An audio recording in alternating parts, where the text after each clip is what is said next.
Hey guys, how's it going? Today we're gonna make some keto meatloaf, and the way I think about meatloaf is basically sort of like a hamburger, but the buns are inside the meat. Okay, I know that sounds kind of weird, but basically it's just meat with some filler, and the filler I'm gonna use is almond flour. And also I'm gonna use some Parmesan cheese. Gonna add a little bit of connectiveness and flavor to it. I don't particularly like this brand of Parmesan cheese, but it's pretty much the only thing I have in this cheese, so I'm just gonna take the risk this time. So I'm gonna use some Italian seasoning, and the basic ingredient in there will pretty much balance out the meat flavor. I'm also gonna use some garlic. I'm not gonna use the garlic salt, I'm just showing you that you can use the garlic salt, but I got real garlic, real organic garlic. um, this time, surprisingly. So I'm just going to use that. I'm also going to use some onions. And basically the garlic and onion, it's an aromatic spice, okay? It kind of brings out the flavor of the beef. And that's why I'm using it. So if you really think about it, ingredients are very simple. You just need a meat, a filler, and some spices. And you know the spices that bring out the meat flavor are garlic and onion. And then the Italian seasoning pretty much balances out the meat flavor so it's not too meaty. So that's pretty much the logic of it. So I got some ground beef right there. I pretty much blotted it dry. And now I'm going to use half cup of almond flour. So the ratio is pretty much 1 pound of ground beef to half a cup of almond flour. And then another half a cup of Parmesan cheese. There, I just added it. It's a very easy ratio to remember. If you just remember you got more meat than the Parmesan and almond flour, which is the filler.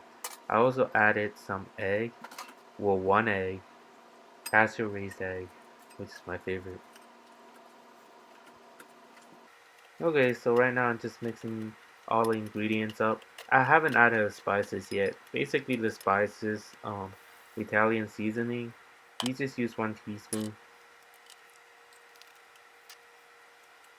And then I also use 1 teaspoon of garlic and then 1 more teaspoon of onion.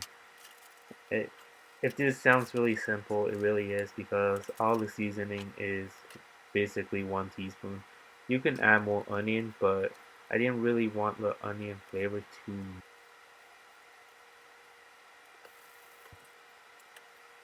Okay, so now I mixed it all up with my dirty hands, and we're pretty much ready to put this bad boy in the air fryer. You know that in World War II, meat was pretty scarce, so they added, different types of filler into it, like breadcrumbs, oats, and starches into it, so people can stretch out the meat. Okay, so you can see I pretty much inserted the meatloaf into the air fryer for 360 degrees for 20 minutes. And now it's done. So you can kind of see the brown crust right there. It's very good. That white thing right there is actually a little bit of the blood from the meat. It's basically telling me the meat is done when the blood comes up like that.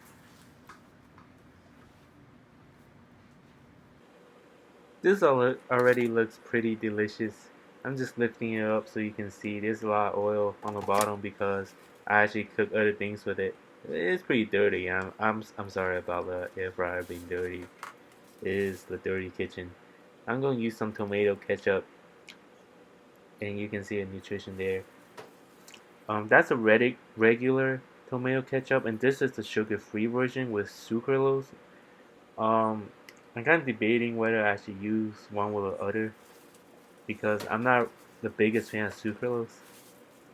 The research on it is a little bit sketch. Okay, so right now I'm going to flip over the meatloaf, and you can see it's not browned on the bottom. That's because the hot air in the air fryer didn't circulate well enough.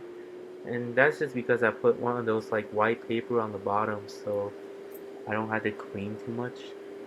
I'm just putting it back in for 360 degrees for 3 minutes. And then I'm just going to put some ketchup on top. You'll see. Okay, so we're back. And then now I'm going to put some ketchup on top. It's a really good contrast for the meat because the ketchup is a little sweet. It kind of tastes like eating a hamburger without the bad stuff.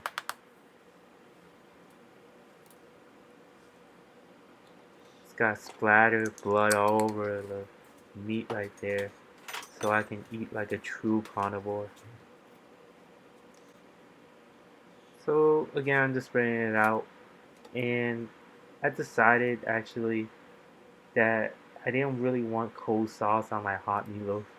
So I'm going to actually put it back in the air fryer for about 2 minutes. And that'll make the sauce a little bit warm and it'll taste pretty much like heaven. No, not, but it tasted really well.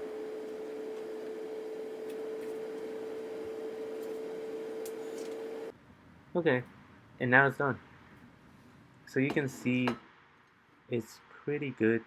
The meat expanded because of the filler. And you got a nice collection of spices in there, if you can see it. You can also use a butter knife to spread out the sauce right now. That's pretty much what it's good for. Also for picking locks.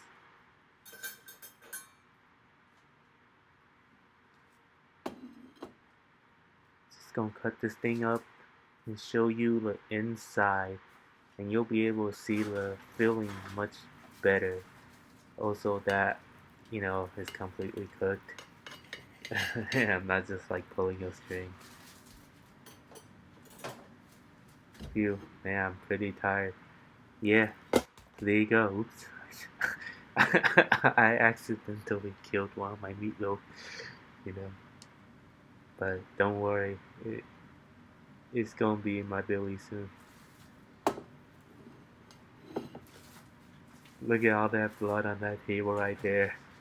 Uh, oh well, it was really, really delicious. Trust me. Um, that's all I have for today. So, thank you for watching. Take care. See that feeling? It's great.